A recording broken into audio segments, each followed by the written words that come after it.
The moment Hugo raised his voice against Colonel Ramiro, defying decades of oppression with words that echoed through the cavern like a thunderclap of courage, the fate of the entire region was decided.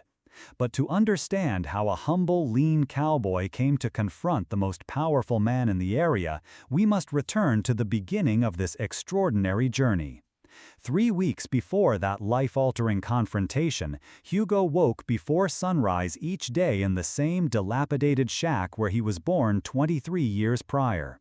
Cracks in the roof let in beams of golden light that cut through the pre-dawn gloom, illuminating the weathered face of a man who bore the mark of generations of cowboys who had battled drought and hunger. His eyes, however, shone with a hope that even adversity couldn't extinguish. His father, Joachim, coughed in the next room, a raspy sound that echoed through the small house. A constant reminder of the responsibility weighing on Hugo's shoulders. Since the illness struck 6 months ago, the young cowboy had single-handedly cared for the ranch, the small herd, and the trips to the nearby town for supplies. It was a hard life, but it was all he knew, and he faced it with the quiet determination of someone who had learned from boyhood the value of every grain of corn and every drop of water. On the morning that would change his life forever, Hugo counted and recounted the worn coins saved in an empty coffee can. These were his last few dollars, saved penny by penny through months of hardship. The cattle were thin, the fence needed urgent repairs, and his father needed medicine that cost more than they could earn. But Hugo had a plan. Risky, perhaps desperate, but it was all he had left. He decided to invest everything in a horse. Zé-Romain's livestock auction took place every Tuesday in a vacant lot on the outskirts of town. The old man was known for selling undervalued animals, thin and tired creatures nobody else wanted. This was where Hugo had a chance to get something with the little money he possessed. Under the scorching midday sun, he walked among the makeshift corrals, observing each animal with the experienced eye of someone born and raised amongst cattle. "Looking for something, son?" asked Zé-Romain, a stout man with a frayed straw hat, chewing on a toothpick with a suspicious look. "A workhorse," Hugo replied, pulling the coffee can from his pocket. "I've got this." The salesman laughed, a harsh sound that drew curious glances. "With that pittance, you'd be better off taking a scarecrow home." That's when Hugo saw Lone Star. The horse was in the last corral, separated from the others as if in punishment. He was a gaunt animal, with tangled mane and ribs showing. His dull coat, once brown, now appearing only gray with dust and neglect. His eyes, however, held something different, a spark of dignity that even neglect couldn't extinguish. "That one," said Zé-Romain, following Hugo's gaze, "is more fertilizer than horse, can barely stand. But if you really want to throw your money away—" Hugo didn't hesitate. He emptied all the coins into the seller's dirty hand and led Lone Star home, ignoring the laughter and malicious comments that followed.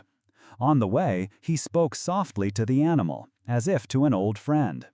"I know you have strength inside you, partner. We'll both show everyone what we're capable of." Lone Star seemed to understand. With each step, he straightened his posture a little more, as if Hugo's words were medicine for his wounded soul. That first night in the makeshift corral next to the house, Hugo prepared the most nutritious feed he could find and carefully cleaned each wound on the horse's skin. Under the full moon illuminating the cloudless sky, he polished the rustic saddle inherited from his father and spoke to Lone Star in a soft voice filled with hope. "Tomorrow, partner, we'll claw our living from God and this land. You'll see how we'll turn things around." The horse lowered his head as if in agreement, and for the first time in months, Hugo felt genuine confidence in the future. The next morning, while brushing Lone Star's dusty mane, the brush caught on something hard embedded in the white hairs. Hugo stopped, intrigued, and used his short-bladed knife to untangle the knots. He carefully tore through the mane, and there, hidden like a secret kept for years, was a piece of aged paper, soiled with mud, yellowed with time. With trembling hands, Hugo removed the note from Lone Star's mane. It was a fragment of a hand-drawn map, with winding lines indicating rivers and trails, symbols that appeared indigenous, and a clear X marking a spot. At the bottom, in faded handwriting, it read, "Silver Hill Treasure," with Silver Hill crossed out by what looked like dried blood. Hugo's heart pounded. He immediately remembered the stories he had heard as a child, sitting on his grandfather's lap on the porch. Legends of a treasure buried on a distant hill, left behind by foreign colonists who fled during the Canudos War. If it were true, this discovery could change his life and the lives of his entire community, buying seeds, artesian wells, medicine for his father, hope for everyone. In the days that followed, Hugo and Lone Star traversed narrow trails of loose stones and twisted cacti, following the indications of the mysterious map. As they advanced through the backcountry, the document revealed coded inscriptions. Arrows pointing directions, indigenous symbols that seemed to mark landmarks, winding lines indicating intermittent rivers. Each challenge became a test of courage and determination. During their journey, they discovered they weren't alone in their quest for the secret. Rita, a young reporter from the local newspaper, had learned of the map through town gossip and followed clues to the backcountry. Disguised as a candy vendor, she crossed paths with Hugo on one of the trails and, upon recognizing the fragment in his hands, nearly lost her composure. "You're the cowboy who bought Zé Roman's horse," she said, trying to sound casual. "They say you're looking for something out here." Hugo eyed her with suspicion. "Who wants to know?" "Someone who can help," Rita replied, revealing a notepad and a camera. "I'm a reporter, and stories like yours deserve to be told. You need company, and I need an exclusive source for my story. Together, we have a better chance of finding what you're looking for." Hesitantly, Hugo accepted her offer. Gradually, a camaraderie, laced with suspicion and suppressed smiles, developed between them. Rita showed a good knowledge of local history and managed to decipher several symbols on the map that were obscure to Hugo. On the third day of their search, they reached a valley hidden behind a sheer rock face. Following the map, they found ancient petroglyphs depicting the rituals of indigenous peoples. In the midday sun, Rita deciphered symbols pointing to a hidden cave behind a small waterfall, now almost dry due to the drought. "Look at this," she said, pointing to the rock paintings. "These markings indicate this was a sacred place. The Native Americans hid their treasures in caves like this." Hugo felt his heart quicken. Lone Star, as if sensing the importance of the moment, whinnied softly and tossed his head. Inside the cave, the echoes of the past resonated. The sound of the wind whistling through the rock crevices seemed to whisper ancestral secrets. The walls were covered in paintings that told stories of hunting, rituals, and resistance. Hugo followed the map until he found the wooden peg fixed to the wall, marked with the same X from the note. "It's here," he murmured, his hands sweating. He loosened his makeshift chisel and, after precise blows, unearthed a chest corroded by time. Upon opening the rusty lock, they realized it wasn't gold coins, but something far more valuable: raw gemstones, smoky quartz, amethysts, and ancient emeralds, relics preserved from the colonial period. There were also manuscripts in Latin and archaic Portuguese, documents recounting secret expeditions and the protection offered by a local indigenous community to safeguard the treasure from invaders. "My God," Rita whispered, photographing everything. "This is worth a fortune, but the story behind it is worth even more." Hugo held one of the emeralds up to the light filtering into the cave.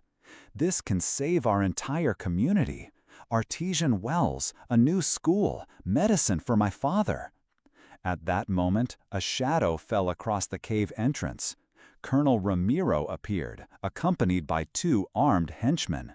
The local landlord, a man of power and influence, had been watching Hugo ever since he learned of the treasure hunt.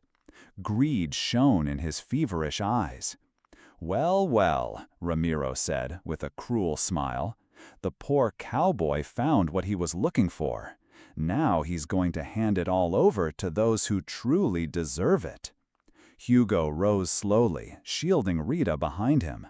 This treasure isn't yours, Colonel. It belongs to the people who have suffered from drought and hunger. It won't be used by someone who only knows the whip and injustice. Ramiro let out a harsh laugh. Foolish boy. Do you think a penniless cowboy can stand up to the most powerful man in the region? This treasure will finance my next land acquisitions, and you'll leave here empty-handed, or not leave at all. The words echoed through the cave, laden with decades of oppression and arrogance. Hugo felt something stir within him, not just anger, but a deep indignation stemming from generations of injustices suffered by his family and the entire community. "You know what, Colonel?" Hugo said, his voice rising in intensity. "I grew up hearing stories of how men like you always took everything from people like us. But today, that changes. Today, it's not fear that speaks, it's courage." Ramiro raised his hand to signal his henchman, but was interrupted by a furious whinny. Lone Star appeared at the cave entrance, galloping with an energy no one would have imagined he possessed. The horse, who looked like he was dying just weeks ago, now displayed all the strength Hugo always knew was within him. "This horse knows injustice when he sees it," Hugo said with a defiant smile, "and the two of us won't let you steal what's not yours." The tension in the cave was palpable. Rita continued to photograph discreetly, documenting every moment of this historic confrontation. Hugo held the chest firmly, looking directly into the colonel's eyes. "Boy," Ramiro said, his voice laced with menace, "you don't know who you're messing with. I can end your life in a matter of minutes." "You might be able to," he replied, "but you can't erase the truth. And the truth is that this treasure represents the memory of a people who have always resisted. You can intimidate me, but you can't erase history."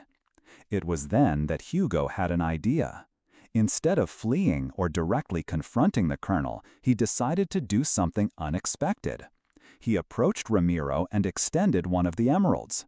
"Colonel," he said, "do you want to know the difference between us two? I'll show you." And he began to tell the real story behind the treasure, based on the manuscripts that Rita had helped decipher.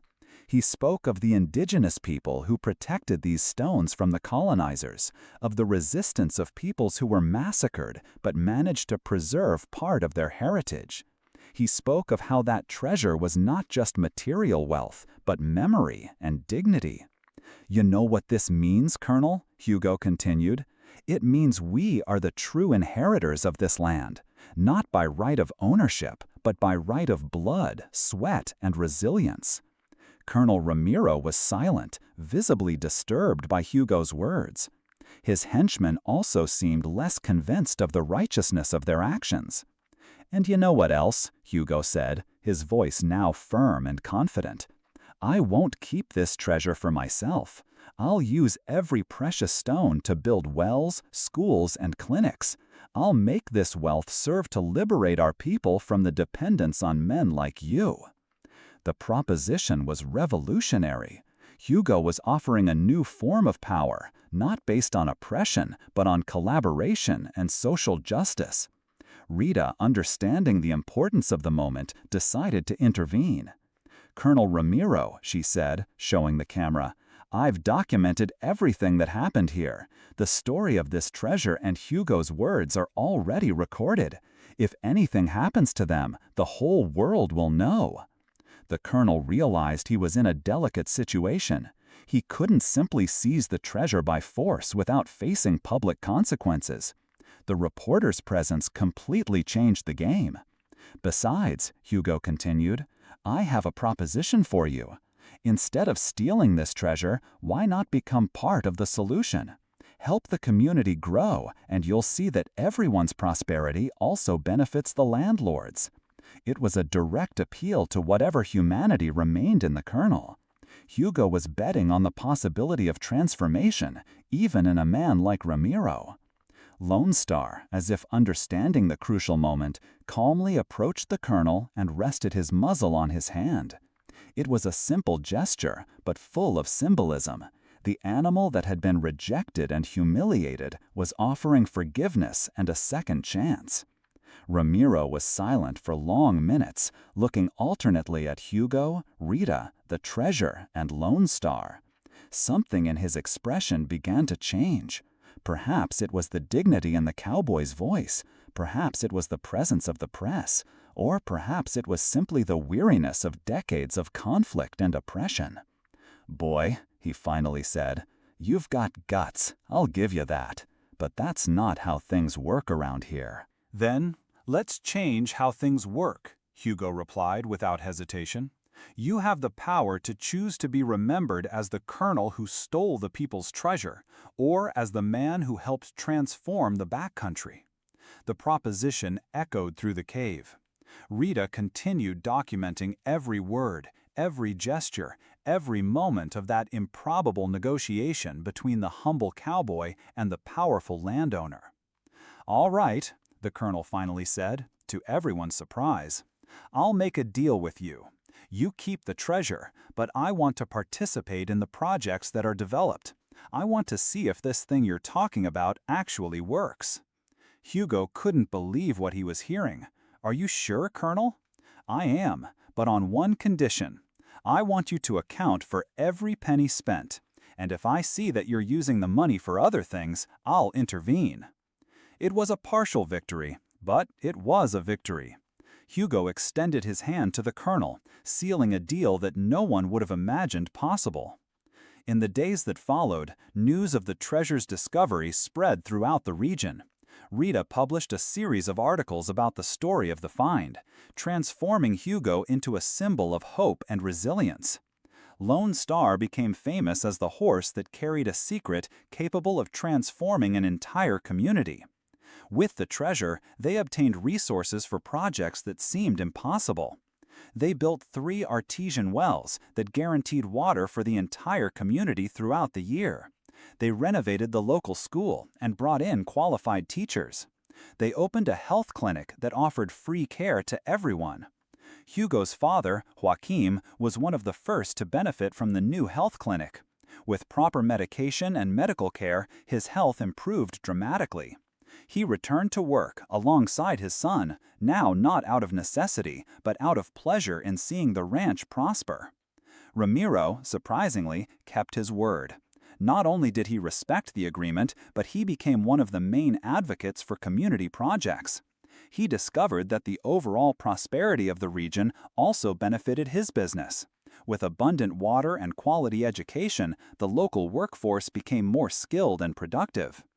Hugo and Rita developed not only a professional partnership, but a deep friendship based on mutual respect and admiration for their respective talents.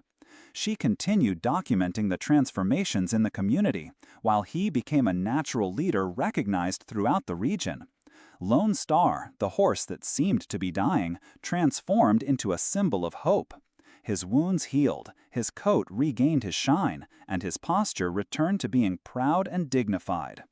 The children of the community came every day to give him carrots and sugar, and Hugo built a new stable where Lone Star could rest with all the comfort he deserved. 6 months after the discovery of the treasure, the community was unrecognizable. Where there had once been poverty and despair, there were now verdant gardens, well-maintained houses, well-fed children going to school, and adults working with dignity on projects they had created themselves. Hugo became the general coordinator of the community projects, but he never lost his humility. He continued to wake up early, taking care of Lone Star and visiting families to see how they were doing. His dilapidated shack was renovated, but he insisted on keeping the original structure. He wanted it to serve as a reminder of where it all began. Rita wrote a book detailing the entire story, from buying the horse to the community's transformation. The book became a national bestseller, generating additional resources for local projects. More importantly, it inspired other communities to seek creative solutions to their own problems. Colonel Ramiro, never known for his generosity, became an example of how people can change when confronted with positive alternatives. He became an advocate for social reform throughout the region and a key ally in the fight against inequality. At the dedication ceremony for the memorial built to honor the indigenous people who protected the treasure, Hugo gave a speech that moved everyone present. "This treasure wasn't gold or silver," he said, with Lone Star by his side. "It was something far more valuable, proof that resilience and dignity always find a way to survive." The indigenous people who hid these stones knew that one day someone would come seeking not material wealth but the richness of the spirit. He looked at Colonel Ramiro, who was in the front row, and continued, "They knew that when the time was right, people of goodwill would unite to transform this wealth into freedom." Rita, who was documenting the event, felt tears welling up. In that moment, she understood that she had witnessed something very rare, a genuine social transformation based on the courage, compassion, and emotional intelligence of ordinary people. At the end of the ceremony, as the sun set over the transformed backcountry, Hugo stroked Lone Star's gleaming mane. The horse, once rejected and humiliated, was now treated as a hero. Children ran freely across the verdant yard, adults chatted excitedly about new projects, and even Colonel Ramiro smiled genuinely as he spoke with families. "Thank you, partner," Hugo whispered in Lone Star's ear. "You carried much more than a map on your mane. You carried the hope of an entire people." Lone Star whinnied softly, as if perfectly understanding what his companion was saying. Overhead, the wind sang through the Juicero trees, carrying the whisper of a new future, that of a backcountry that had rediscovered its strength in the meeting of courage, memory, and solidarity. The story of Hugo and Lone Star became legend in the region, but a living legend, continuing to inspire people every day. It wasn't just the story of a treasure found, but the story of how a simple man, with a big heart and a loyal horse, managed to transform an entire community through the strength of character and persistence in justice. Years later, when people asked Hugo what the most important moment of the entire adventure had been, he always gave the same answer. "It was when I realized that the real treasure wasn't hidden in a cave, but inside each of us. We just needed the courage to let it emerge." And so, under the infinite sky of the backcountry, the story continued to be written each day, with small acts of courage, kindness, and hope that transformed not only individual lives, but an entire community that had learned that true wealth lies in the ability to unite and strive for a better future for all.